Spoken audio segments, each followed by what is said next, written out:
What if we could predict Alzheimer's disease years before memory loss begins? What if a simple blood test could reveal early changes in the brain long before symptoms appear? Advances in biomarker research are now bringing us closer to that reality. Scientists are now identifying measurable signals in the blood that reflect subtle changes occurring deep within the brain. Alzheimer's disease has traditionally been diagnosed after noticeable cognitive decline, when memory problems, confusion, and behavioral changes become evident. By that stage, significant brain damage has often already occurred. For years, detecting Alzheimer's early required expensive brain imaging scans or invasive spinal fluid tests. While effective, these methods are not always practical for large-scale screening. This is why researchers have been searching for something simpler, a reliable blood-based biomarker that can identify the disease in its earliest stages. A blood test could make early screening more accessible, affordable, and scalable across healthcare systems. Such an approach has the potential to shift Alzheimer's care from late intervention to proactive risk assessment. One of the most promising breakthroughs involves a protein marker called p-tau217. This protein is associated with abnormal tau accumulation in the brain, one of the hallmarks of Alzheimer's disease. Recent studies show that measuring levels of p-tau217 in the blood can help estimate the likelihood that a person will develop Alzheimer's symptoms, sometimes years before clinical signs appear.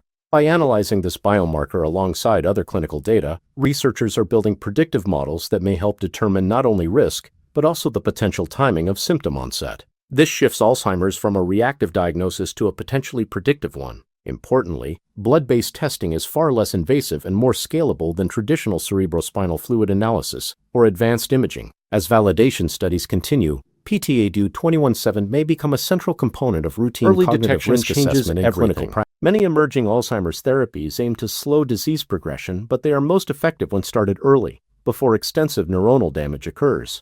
A reliable blood test could allow physicians to monitor high-risk individuals, enroll patients in clinical trials sooner, and begin treatment at a stage when intervention may have the greatest impact. It could also make screening more accessible and less invasive, expanding early detection beyond specialized centers. Earlier identification may also help patients and families plan ahead and make informed decisions about future care. Ultimately, shifting from late diagnosis to early prediction could transform the entire approach to Alzheimer's management. It may also reduce long-term healthcare costs by delaying the progression of severe cognitive impairment. In the long run, predictive testing could reshape public health strategies for aging populations worldwide. While more research is still needed to refine accuracy and ensure broad applicability, blood-based biomarkers like p-tau217 represent a major step forward. In the near future, Alzheimer's disease may no longer be something we diagnose only after decline, but something we anticipate, monitor, and potentially slow before symptoms ever begin.